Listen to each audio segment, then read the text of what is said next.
Over the past number of years, statistics have shown that the rate of international adoption has dropped across North America. My next guest endured a 10-year journey before adopting, get this, 4 siblings all at once. Welcome, Jeffrey Moore, to 100 Huntley Street. Thank you, Maggie. It's a pleasure to be here. So the journey starts, unfortunately, with a couple of miscarriages that you and your wife experienced. It did. That's right. The first time we had a miscarriage, we were very devastated. We believed that we were supposed to have children, and God had called us to have children. And so we were excited about that, about expanding our family. And then all of a sudden we had this huge unexpected miscarriage, come into the picture. And it was really, really hard to deal with because it wasn't what we expected. It wasn't what we thought was going to happen. I'm always fascinated with people's dialogue with God through those circumstances because, we have this sometimes misguided idea that as soon as you become a Christian, everything's supposed to be great all the time. And then when bad things happen, you're like, wait a minute here. So what is the dialogue like with God when you go through losing 2 babies? Definitely a lot of questions. I really had to dig into my faith and to understand, more of who God is, and that we're not guaranteed an easy life. We're not guaranteed that everything is going to go smoothly. But what we are guaranteed is that He is with us, that He will hold us in those storms of life. And that was what we found, especially in the second miscarriage, because again, after the first one, we had hope that, the next pregnancy will result in a healthy baby, but it didn't. And then when we went through the second one, I think it was even harder because we kind of lost hope. We had that hope deferred in some ways, and we really had to go back and strengthen our faith and understand really who God is and that He was with us. He had not left us. He had not forsaken us, and His promises were still real. And of course, you were blessed with Joshua, your son. Yes. And so you had, you had a son in your life. So one day, a woman talks to your wife, and she has she's heard from God, and she thinks you're going to have a daughter. Yes, that's right. Tell us about this. That's right. So that was really interesting. Joshua was 2 years old at that time, and we were thinking about, having more kids and praying about what that would look like, how to expand our family. Had never considered adoption. Okay. We really just at that time I wasn't sure I could love a child that wasn't mine biologically. I mean, I'm just being honest. Yeah. But God broke into our story, and that was the first thing where we heard, you're going to have another child. You're going to have maybe this daughter. And we began to pray about that, and then God began to put orphans on our heart. And we're like, well, that is really interesting. What's God doing here? And then in May of 2007, I actually had a vision. God gave me this vision. And I like to describe that to say, it wasn't a dream because I was awake, but it was much more vivid than just an imagination or something. So I really felt like there was a spiritual purpose behind it. And in this vision, very simply, I was floating in the ocean at night, but it was very calm. And I walked up onto this beach of a deserted tropical island. And lying on the beach were all of these jewels or gemstones. And they were glowing with an internal fire. Everyone was a different color. And they were like the size of golf balls or bigger. And I just wanted to pick them all up. And I reached down in the vision to pick one up, and the vision ended, and God spoke something to my spirit. He said, "My son, are you willing to be carried by my spirit to a land far away to pick up the jewels that no one else even knows about?" Wow. And in that moment, He kind of pulled back the curtain of heaven a little bit and showed me that those jewels represented children, that we were to go to another place, another culture, another land, and bring them into our family. And so the journey begins. The journey begins. And so you travel to Burkina Faso thinking possibly this child or children could be there. Yes. You actually meet a young girl that you think could possibly be your daughter. That's right. That's right. Tell us about this. And so we went, God, I kind of see these words that God gives you like puzzle pieces. Yeah. He gives you these puzzle pieces, but He doesn't always show you what the box lid is going to look like when it's done. And so He gives you these pieces, and you put them down on the table, and you start to put them together and fit them together. And He gave us a word for the adoption, and He told us about going to Africa on a family mission trip. And I put those pieces together and said, okay, let's go. And so we told everybody, we told our family, we told our pastor that we might come back from this trip with an adopted child. I mean, we believed it that strongly. But we went on the trip, and we volunteered at an orphanage. We actually stayed at an orphanage there in the country, worked in the community, did all kinds of different things. It was an amazing trip, but we never connected with the child that we thought was adoptable. The one that we saw there at the orphanage was actually not adoptable. She actually still had family living in the community, and so she was not able to be adopted. Okay, and so then eventually we're moving forward a little bit, but eventually you hear that there's a possibility of 4 kids in right. Peru. That's right. And what are you thinking when you hear this from the adoption agency that there might be 4 kids? 4!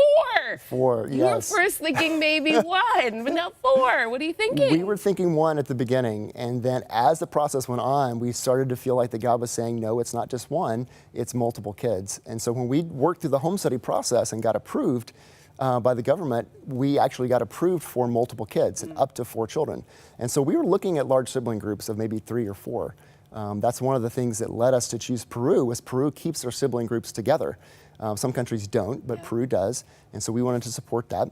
And when we first heard it, we thought, okay, that's a lot of kids all at once, particularly when we only have 1 child to begin with. Right. And then going from 1 to 5, that concept was pretty shocking when we first heard it. So at some point, Jeffrey, do you think, God, are you sure about this? Like, is there a question in your mind? Because I'm just thinking, if God said, hey, Maggie, 4 kids, I'd be like, are you really sure about this? Did that ever go through your mind, Jeffrey? It did, Maggie. It really did. There were lots of times where we had doubts and we wondered, is this really, are we really hearing from God? Is he really telling us to do this? Is this really what he has for us? Is this the big life story, for us? Are we capable of doing this? Are we qualified? And really, that's the reason I think it took 10 years in the process of God getting us ready, because there were just things in our own hearts that we had to get right with God and get figured out with him, so that we could be living as a son and daughter, to him, and then we could transform those children, these orphans coming into our family, into sons and daughters. And so as you and Christine tried to grapple through this, made the decision, she just basically said, you pray about it, whatever decision you make, we'll go with it. And eventually through prayer, decide, yes, we're gonna go to Peru. We are going to adopt these kids. Tell me about the first time you met these. The first time we met them was an amazing, amazing experience. Every adoption story is different and everybody has different experiences. Our kids had lived in a family, were born into a family, but then had lived in an orphanage for like 3 years prior to the adoption. And they were so ready to be adopted. Our agency had cautioned us when we first met them and said, look, they might be standoffish, they might not even come to you or look at you, who knows what's gonna happen. I mean, they're about to experience a major change in their life. But that was not our experience. When we walked into the orphanage and we were waiting for them in the little room with the director, and they started coming in one by one, they actually ran to us. And my oldest daughter, in Spanish, she said, "Te amo, papi," which is it's the close familiar, "I love you, daddy." I mean, she was already calling me daddy on day 1, and that was just a confirmation that we were in the right place, that we had heard from God clearly, and that he was really orchestrating this whole thing. And it wasn't easy. There was quite a journey to get them back home. But Jeffrey, what have you learned about God throughout this process? The biggest thing is God's faithfulness. Yeah. It really is, that he is faithful, and when he says something, he will do it. When he says something, it will happen. And we have all these things. We have over the 10 years, 15 pages of things that we experienced with God that he told us about. And at the end, all of those came to be. All of those. Not one word passed by, but everything happened just the way he said it would. Yeah. We couldn't see that at the beginning of the journey. Yeah. It took faith and patience combined together during the journey to realize those things. But everything he said was completely true and faithful, and he can be trusted. Yeah, that he could be trusted. Yeah. And how are the kids today, as well as Joshua and your wife? Yes, they are doing amazing. Like you said, it has been challenging. Anytime you bring in that many people into your family. Even one. Even one. But, even 4. Even one is different. It changes the dynamics. But everyone's doing really well. They've all learned English. They're all in school. They're doing really well.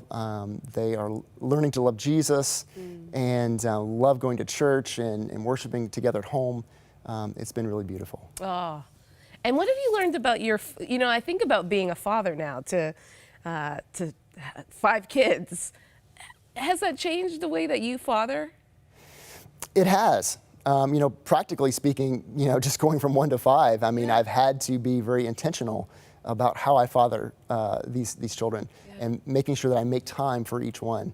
Because a lot of things we do, of course, are as a family. So we have meals as a family and most other events as a family. And that's good, but kids need one-on-one time as well. And so I've had to try to work to make that happen, in the schedule and make sure that I get some one-on-one time, with each of those kids. So important. Okay, well, thank you so much, Jeffrey, for joining us today. You're very welcome. My pleasure. The name of the book is We Believed, our 10-year journey pursuing God's promises to adopt 4 children. I just want to encourage you, if you're watching today, I know many of you that watch are either going through adoption, I know I've heard from some of you, or have adopted kids. I hope that you've been encouraged by Jeffrey's story and his family's story, that God is faithful, that he does believe in you and he does have a promise for you. And it might be hard right now. I know adoption is not easy. It's emotional on both ends.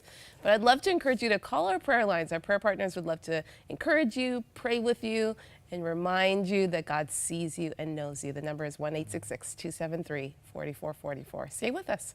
We'll be right back. Hey gang, we are adding new and powerful stories every single day. So if you haven't done it, hit subscribe and stay up to date with all of our latest content. Do it!